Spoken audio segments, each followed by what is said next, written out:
gatanu sinzi ko no munsi yaje sinzi ko yashoboye kuza uno munsi yashoboye kuza nkeko bohagarara abo bamuzanye sinzi ko yaje bateruye ataha n'amaguru yigendera kumbura uno munsi ntibyashoboye kuboneka kumbure nkeka kubera ibijanye n'akazi byo byamufasha ariko vy'ukuri nabonye Imana ikora tunyarutse muduhe microphone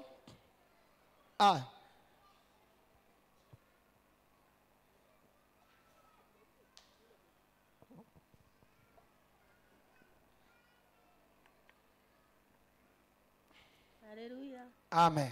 Imana nishimwe cyane. Duzijwe. Imana nishimwe cyane. Amen.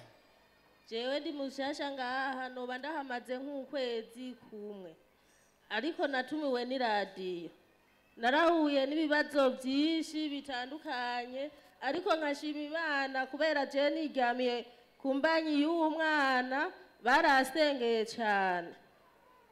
Bamaze kusengera cyane niho namara kuvyara candagira ibibazo bitewe na se w'uyu mwana byinshi ndavuga ati ariko hamwe basengera jewe ndohabaza nkahamenya vuga ibyo yakoze mu bangu naciye simba ndaza kubera se yaciye se w'umwana yaciye atangura ko abandi bagoreshi atana kantu na kamwe yampaye ariko atani impuzu nimwe fise vuga ivy'Imana yakoze nivyo dushaka Imana yakoze rero ariko aramuhindura maze kuza ngaha hari parasera yaguze ruguru candaza ngaha ndabwira abakozi b'Imana agomba kuduga tihagarika urugendo rwiwe abakozi b'Imana barahagaritse urugendo nukuri ntiyagiye acaraguma ngaho acasigara anukati ugushaka umugabo wese azomusanga mu rusengero nkaca nguma ndira nkongera nkababara ivy'Imana yakoze jewe yankoreye kuwa Mungu narashaka kwiyahura kukubura rasiyo ariko Imana yavuze ati niwiyahure mu bazotabana jewe nari uwa mbere kugira ntantange kunta nanje ndamusigira abana ariko Imana yarampaye umutima rugabo ati guma ngaha ndahura n'abavyeyi ngaha barahura hafi bambaye hafi baravuga ati humura ntute abana Imana iri kumwe nawe jewe inje nja ku 5,000 kugira mve mu Nyarunyegeri nta kintu na kimwe narifise n'inyuma Imana ishimwe yuko yakoze baciye umhura n'abavyeyi ngaha umwana 10 uwundi 25 Imana yarakoze ko yamugaburiye kandi yagomba kwiyahura n'ubu uze kugenda uvuganye n'abakozi b'Imana bugira kandi basubire bagukomeze ntuhirahire ngo utabana Imana n'umwizigirwa izokugirira neza komera amashu umwami Yesu ku Imana ivuga kandi gakora tuduze icubahiro c'umwami Yesu Imana ibibona ibiriko birakogwa mu mitima y'abantu canke ivyo abadayimoni bariko barategura Yesu nashimwe Amen nanje magaze ngaha shimira Imana kuko yangiriye neza ntabwo byari byoroshe kuva nk'isaminda y'umwana ibitero byaciye biba byinshi ashimira apotre wacu nakomeje kumugora cyane inza nsengera kuko nabwo byari byoroshe Imana yarambaye hafi ndashimiye n'umurongozi wacu wo muri Korale Regina ndashimiye na mama Janete yarambaye hafi ndashimiye abantu bose bambaye hafi na diakoni Reveriye Imana ibahezagire bagirire neza mwaransengeye no kukanyuma apotre wacu yaransengeye Imana irabigira neza ndashimiye ko Imana yampaye umwana ikantera iteka mu bandi bavyeyi habanzanye ishimwe ku bana Imana ihabwe icubahiro Imana ishimwe cyane twarasubiye turavuga ku bantu bafise ico bashobora gufasha ku bwabajya abantu n'ubundi muratanga hajya muraraba Regina turashimiye ababikoze ku munsi wa Mungu hari abantu twashoboye gufasha bari bafise ikibazo n'ubu nyene icufise kugira ngo dushobore gusova akanya gato abo bantu Regina ari hajya ntuze kugenda ata kintu utanze. Hanyuma mubaza tukabafasha, turaraba umuntu wese bitewe n'uburemere uko agenda afise ikibazo uko kigenda kingana tukamufasha. N'ubu rero icyo ufise kugira ngo ufashe aba bantu usubire kugikora, ugende uvugane nawe ntutaha ata kintu ukoze, kugira ngo dufashe aba bantu Imana yavuze ko. Yesu abahezagire. Yesu ashimwe. Amen. Nanjye mpagaze hano hantu ushimira Imana ku bikorwa yankoreye, yarampezagije ikibondo, naje ngahandushe namana ibitero byo kuribwa iminsi yose, ariko abakozi b'Imana bama basengera nukuri Imana yaranyiyeretse, yarampezagije ikibondo gikomeye, nanjye ndakomeye. Imana ibihe gushimwe n'icyo. Amashi menshi ku mwami Yesu. Yesu nashimwe. Amen. Yesu nashimwe kandi. Amen, amen. Je mpagaze nganje gushimira Imana kubera yarankijije kansere. Nari maze imyaka 25 ngwaye amaguru. Sinatambuka, sinashobora gukora akazi nkuko byari bitegejwe. Wewe wa wundi wari waraboza amaguru? Naragiye ku baganga batandukanye. Ndaja mu bitaro bitandukanye biranka. Ariko maze kuza ngaha muri Repentance Imana yarangiye neza. Amaguru yiwe yava mwinyo. Nabitubwire neza, nabanza twereke, ndizera ko abikiboneka. Murashobora kuraba amaguru yiwe uko yarari kuva mu materanirizo kugera ngaha hari haramyotse, murabona ibiguma. Kanseri yagera mu mavi. None rero nje gushimira Imana. Bari bamubwiye ko bagomba guca amaguru bakayacira mu mavi. Kubera naragiye muri kilinike baca banyandikira gucibwa amaguru, candavuga ati jewe ntivyokunda ko ncibwa amaguru nkingana nkuku, candaduga ruguru ngo ja kugwarira ruguru biranka. Lopo medicale bari banyandikiye ku kazi icirahera, candamanuka mugamanuka nkigwaye ku kazi gushikaho mugambira ngo mva imbere ngo we nguranuka ngo mva imbere.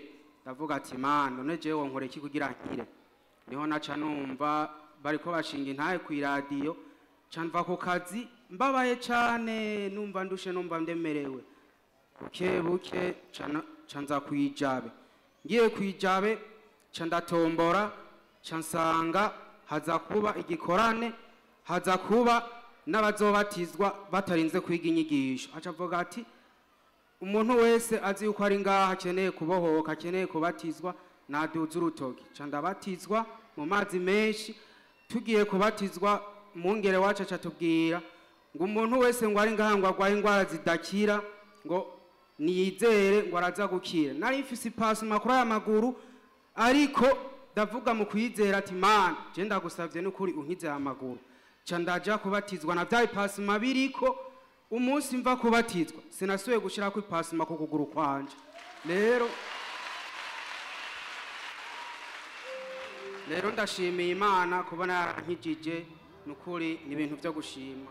Kandi iyi ntahe ifise intahe ndende cyane noshobora kuvuga naho nagiye ndaca kwa muganga. Nukuri ndizera yuko no kuwa kane nzoyishinga ku bazobatizwa bagira icizere nabo nyene, babone kugira kw'Imana, babone kubohoka kw'Imana, babone ivyiza vya Repentance. Hallelujah. Kuva mu kirenge gushika aho hantu mubonye inyoni zo zakoragurika. Inyo kugira nabo baganga barinde bananigwa. Hari gihe umuntu arengerwa. Je mpora nakira abantu muri biro nka ry'umutima menyo, hagira ubwoba buteye ubwoba mu mutima, kugeraho nshobora kumara nk'isaha umutima wanje wafyiriye. Uyu inyoni zo zakoroka zirenze iyo pasuma zigakoroka. Umunsi twamwakira najewe naragize ubwoba. By'ukuri ni hamwe nyene twiremesha kubw'Imana arikora ibitangaza. Umuntu baba bandikiye gucibwa amaguru yose, hama wokamubwira ati ntibayace tugiye gusenga. Ndibuka umunsi tubatizwa naramubariye ngo niwashira amaguru mwaya mazi ndayegeranije na Yorodani ikibazo cy'indwara yawe iyibaye yorodani imwe abantu batabarirwamo uravayo amaguru yawe akize mu izina rya Yesu.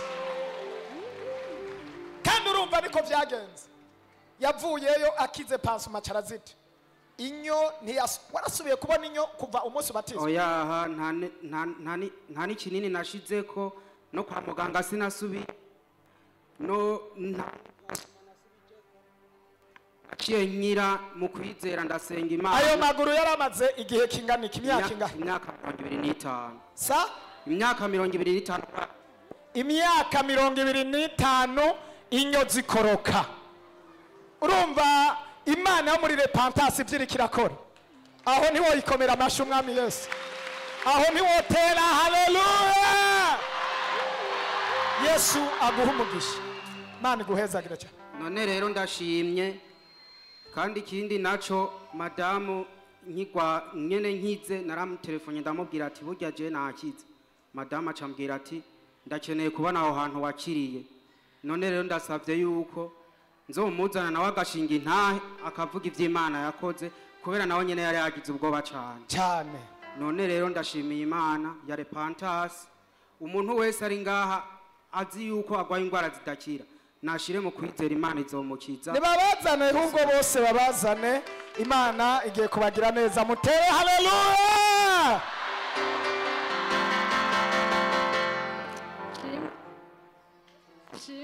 Amen.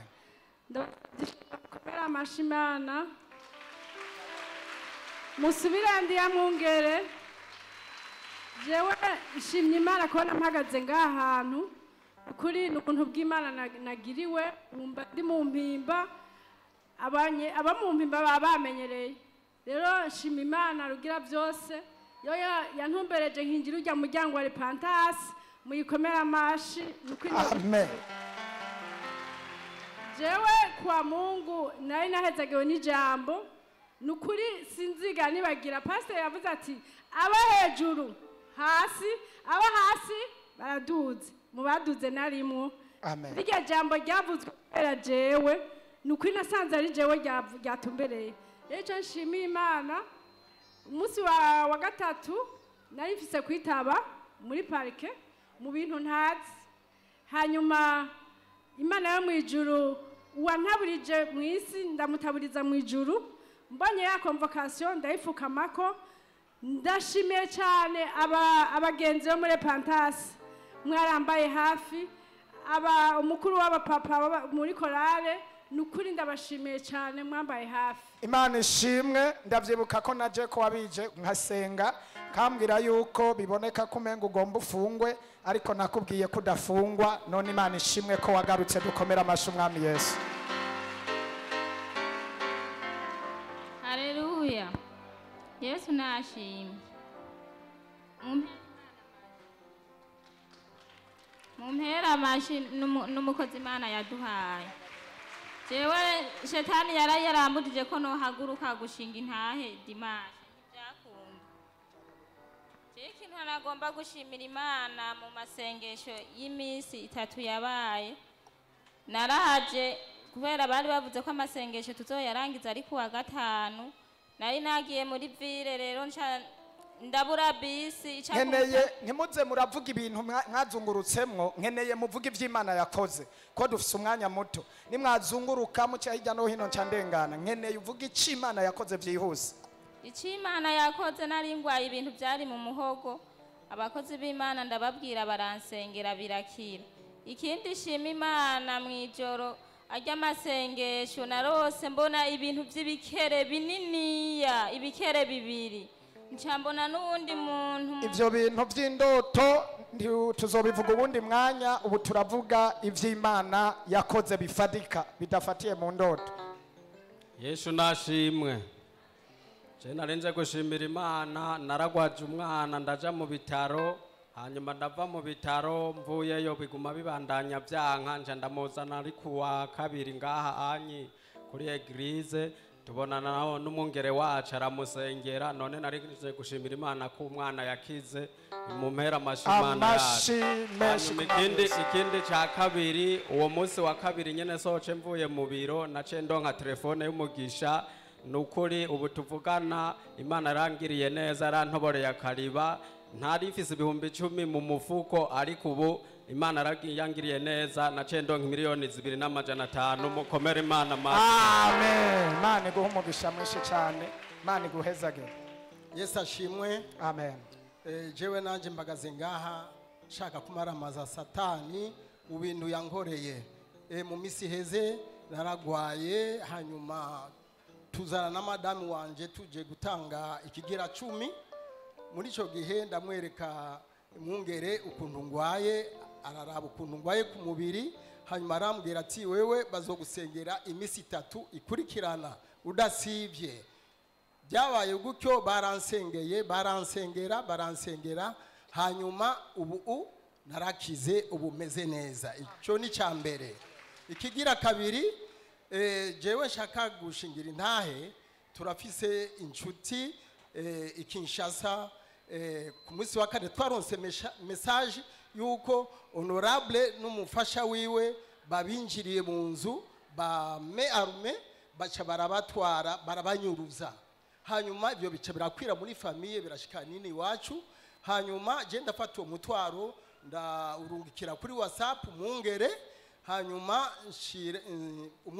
nongera kandi mbereza Marimo Auguste uwo mutwaro, hanyuma aravuga ati tuzogusengera kandi uremeye yuko abo bantu nubwo babanyuruje ataco bazoba. Ariko ejo ku mugoroba naronse message ivuye irubumbashi ku bana biwanje, baca barambwira bati Madame Honorable we bamaze kumurekura, yatashe ubu ari mu rugo. Urumva rero ko asigaye umugabo, nico gituma nawe narataha mu izina kugira ngo nawe narataha. Byabaye kigira gatatu nshaka gushima, mbo sugushima ariko numubabaro, numutwaro rero nsigiye urusengero. Jewe naje muri repentance tukiri kwijabe, nzanwa na madamu wanje. Madamu wanje aranjana ashikana ku rusengero kwijabe, ndahashima ntangura guhakorera ibikorwa, numva nanje ndanezerewe kuguma muri repentance. Ariko rero umubabaro mfise gushika ubu, ejo bundi twaje gutanga ikigira 10 na madame, dushitse ngaha ukuguru kwiwe niko kwa nyuma, ndamwinginga tuze gusenga, arabi ibyiza bikubera koreka kuri repentance, ivyo bintu ndavyumva sinzi gituma. Ubu rero umutwaro sigiye urusengero, kuri ivyo Imana imufashe nawe azosubire agaruke mu rusengero. Amen.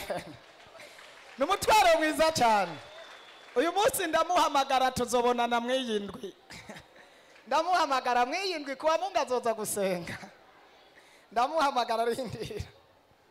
Yesu ashimwe. Amen. Naje ndashima Imana yuko natanguye amashure ya kaminuza sengera ngaha muri no shengero. Ubwo nkiheza amashure nkatera ndonka ivyo nkora. Kandi mu myaka 3 yose igeze narahejeje, nta munsi numwe urandengana ntahembwe ku kwezi. Ivyo ndayivuze kubera burya haraba urasa gusanga haba intambara zitandukanye mu buzi, gasanga mugabo ko ni myaka 3 iheze ata kwezi nakumwe kurandengana. Ndashima Imana. Kandi mu mwaka uheze nabwiye umungere wacu yuko nkeneye ko salere yanje ishobora kuduga, yaraduze guhera mu ntango z'uno mwaka. Ndashima Imana kandi nosa imbabazi ko natevye gushinga iyo ntahe. Mu ntango z'uno mwaka natewe n'ikintu kiza mu rubavu, gitwara urubavu gose ku buryo hageze n'ikintu kinca mu mbavu uku nzarumva umutima usimvye, ku buryo numva nyene ari ibintu bitoroshe ko sinshobore gukorora, sinshobore gukora ikintu na kimwe. Ndabwira umukozi w'Imana yuko nkeneye ko tubonana imbere yuko nja kwa muganga. Tubonanye arambwira ko ari ibintu nyene vy'ibintazi, baransengera hama cha ndakira cha kintu kiragenda tamuti numwe mfashe. Ndashima Imana kandi yuko ku munsi wa gatanu muri ino ndwi nyene ndi muri ville haraje umuntu yigira nk'umuntu menga ntakwije neza, anca mu mbavu agira utuntu two kumbe ariko aransamaza ngira ngo umuntu adakomeye. Wundi nawe yaciye inyuma telefone arayikura mu ishakoshi nari nambaye. Hama haje undi muntu aranshaka ati uraraba neza bashwa telefone yawe, yuko uraraba neza ko atakintu na kimwe bashaka kugutwaye, nabonye abantu bakwegera.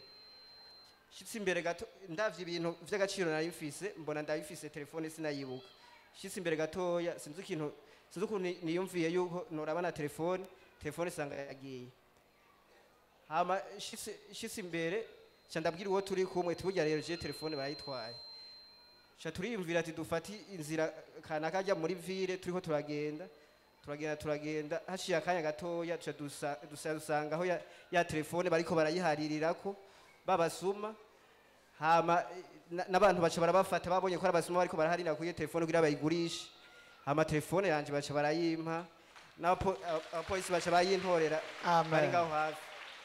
ukomera amashi umwami wacu Yesu Imana yakoze ibintu bikomeye cyane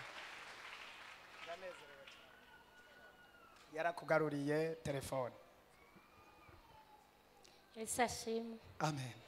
Hama nanje naho amagaze nga dimanche niho nari mpagaze ya premidi igihe pasiteri avuze ngo hari abantu bashaka gutabana kweri byaraje bitavuye ku nzara kandi bitavuye ku bukene muri uwo mwanya je narondera kujabuka mu gihugu cyo hanze ariko muri uko kujabuka sinasezera umuryango sinabona ko nosezera nabo tubana mu nzu byaba bivuye nko kwishavu ndavuga ati n'ubundi ntabwo noshaka kurindira yaho no jabuka mbona no manza guteba ngaha mu Burundi ndavuga ati no ndatabuza itike nkaba ndarindira muri Kenya ariko pasiteri ariko arasenga yavuze ati hariho abantu babanye n'abantu abandi bagomba kubakomoka kubera ivyo nyene mugaje niyumviriye kugenda ndiyumvira abana ndiyumvira ati wa mugabo none size nasenge yakijijwe byo bigenda gute muri uko rero muri iyo mishwana wo muhira umufasha wanje arakunda kunywa inzoga cyane maze kurengana afise nk'imodoka zibiri navuga ati nta mahoro aza kuboneka mu ijoro kuko muri iyo misi yavuga ngo aha mu kwezi kwa kabiri tijewe no kwica nkaca nja mu mpimba nkibaza ngo nibisanzwe arambye ati je nzogutema n'umupanga amace nja mu mpimba ngiye gukorera isuku mvye igitanda mvuye matera mbona hari umupanga gutyanye ndavuga ati mana ndabigire gute mfatike bakuru banje ego ame ingo zawo zimeze neza na wapende ko taguma bambira me uyu mugabo bigende gute mugabo 2020 Pasteur Joseph yarasengeye umugabo amaze kumusengera arambira ati kwamushuhuye kweri yataye urugo arambira atari ameze nk'umusazi nawe yene arota aje kunyica mugabo mu nyuma byaraheze mugabo muri uwo aheze umwaka nini usagarutse inusu y'umwaka niyo yabaye neza ariko muri uyu mwaka nyene ukwira umwaka n'inusu umwaka niho byari bicanga kwari ibintu byo muhira abikurikirana kandi akabikora ariko amaze gushira musteri 3 4 haba ingorane mu rugo yari JD none avuze ati mana ngiyani ibarabara ndagenda ahantu mw'ishamba ndasenga mba nk'umusazi muri iryo shamba Imana irarungika umumero umwe arambira ati Imana iratabaye urugo rwawe iramuhaye guceceka kandi uko yabimbwiye nyamumama nubaracecetse n'amahoro adasanzwe n'aba yabura avuga yakenewe biki tora ubararyama kandi nta nduru ziba icyo shimira Imana cyari icyo ni wowe wari waritebeje none kubera ko utomucecekesha kandi warabonye umuti ahubwo muzane hano umuntu ugendana umuti. Haleluya. Amen. Ku munsi w'Imana uheze umukozi w'Imana yavuze dushire hejuru ubutambara busengere. Nari mfise umutwaro w'ibihumbi 50 Imana yarabimpaye. Nasenga kandi abwira Imana ati mpindurira akazi. Nagiye numva umuntu ambwiye ngo mbega urazi moto. Ngize ati ndayizi. Rindira mu minsi nzokwereka ahantu tuja kuyigura ndaguheza imoto. Bure ndiko ndasenga Imana impaga peremi abumvise intayi yanje Imana. Iguwe nibindi hubwe igihundirire gukure ku moto kujane ku bindi naho moto utarayishikako. Ici guhindurira utarayishikako. Haleluya. Naje mpagaze ngaha nshima Imana ko ndarose akakiza. Cyo icambere shimira Imana. Ikigira kabiri naco ndashima Imana ko yafunguruye bari bafunze bampara ubusa. Imana iheza abumvise ntaye yandi bari muhezagire. Amen. Mana yamuhaye agakiza kandi mukura no mugasho yarafungiwemwo. Haleluya. Amen. Je magaze ngahe Imana mbanjije kuyisaba imbabazi kwanza kuba yarantabaye mvuye ruguru ndi muri volcano icuma cy'imodoka kiricomora hasigara imodoka yonyine igaragara hirya y'ejo naho mu kwa mbere narasubiye ruguru nduze ngeze mu nzira imodoka n'ubundi irapfa iraca inzira iragenda ihuraganya ibiti bimenagura habuze gatonya tumanuke mu manga imodoka icirahagarara nta n'umwe yakomeretse twese twamo turi bazima imana ihezagire abumvije gusenga kwanjye imana ishimwe uraza abakozi b'imana bagusengere bakureho impemu y'urupfu n'amasanganya ku buzima bwawe. Yesu nashimwe ndashima imana kumukoresha arawe ashoboye kusaba imbabazi naraza gusengera ngaha akambwira ngo ntabwo manje gusenga ngo magiye kugebageba ariko ndashima imana kuba yarambwiye ati nukuri naragutahuye numbabariye wagenda gusenga nkasigana kwiyumvira nabi ariko narabonye yuko wewe usenga imana aha mu nzu hari ibintu byarabiragendagenda ku mabati ariko wewe uziye kuba ari gusenga n'amazi turazana ariko ubunya byaraheze ubunya ntabigihari. Amen. Ndashima imana kuba imana yarakuye ahantu narindyama harazi ikintu ngiye kuryama kiragendagenda gihuma ariko nkacafata amazi nkaminjagiraho kugira ndyame amazi ahezagiye niyo yari umusego. Ibyo nabishimira imana abumvise gushimira kwanjye imana ibahezagiye. Amen. Amasengesho yasenze yirukanya abarozi mu nzu yanyu bahora bakubuza gusenga yabaye nka wa mukobwa umwe bibiri yivuga. Yesu wacu nashimwe. Amen. Mufashe dukomera amashimana yacu na apotre wacu kunda twitangira. Icyambere nshimira imana ndashimira imana ko yambohoye inkura gasuzuguro abambonye muri 2020 denje muri repentance atari mwungere yamenye imana nta nubwo nari nkwiye no kwinjira mu biro nari nsuzuguritse cyane ku buryo naje bwanje nesigaye nigaya ku bw'agasuzuguro ka satani. Icya kabiri nshima imana ndashima imana ukuntu irikira abana nanje igihe bavuze gutangira kugurana imana nabonye igitangaza c'imana aho ndayibwira ati mana ndakuguranye ucunyishuriza ideni ryari rimaze amezi 2 byarangiye uwarari imperani yari wandondeye mbona mpaye sheki ngo genda wakire hama ndagenda ndayatora. Ikigira gatatu nshimira imana kuwa kabiri nari ntewe n'abazimu banteza paralise umubiri wose ariko nibuka yuko mfise ka gatambara mwungere yasengera ndavuga ati nagwara umuti ndawufise ndicara ku ntebe ndakikandisha umubiri wose ndatura ijambo byarangiye nakize imana ishimwe cyane. Amen. Muri repentance dusigaye dufise farumasi mu nzu. Mukomera amashi imana. Amen. Mukomera amashi n'umukozi w'imana. Jewe ngeze ngaha kugira nshingire intahe ku bintu imana yankoreye. Jewe ngaha ndamaze amezi 3. Kushinga intahe bashobora guhamagaza abaza gushinga intahe mugabo je nkumva nkabona abantu babaye benshi hanyuma mikarengira je ntagurutse kuza gushinga intahe. Vuga ivy'Imana yakoze Imana yankoreye rero jewe ubu ndi imfuvyi nkaba umupfakazi ariko imana yambaye hafi igumisha igikira ibintu byose nagenda camwo yagumye intabara inje imbere intabara. Jewe rero umukozi w'imana byinshi sinobivuga novyiganira umukozi w'imana turi hamwe kandi nkamusaba yuko byo hagufi kuko jewe ndaremerewe cyane gose navuye mu rugo. Abakozi b'Imana bari hajya ari byo kwigana urabarondera mu yage aho muraza baragufasha cyane gose.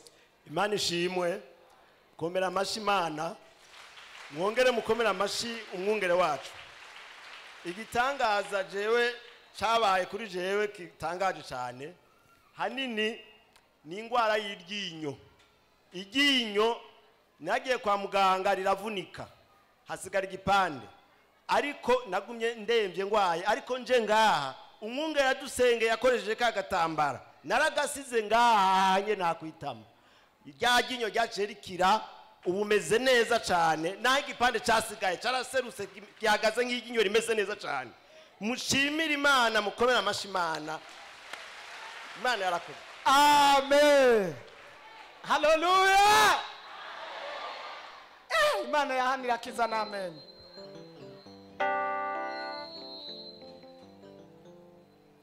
nuko rero reka tubandanye n'ibikurikira reka dusabe umukobwa wa Yesu aze kudufasha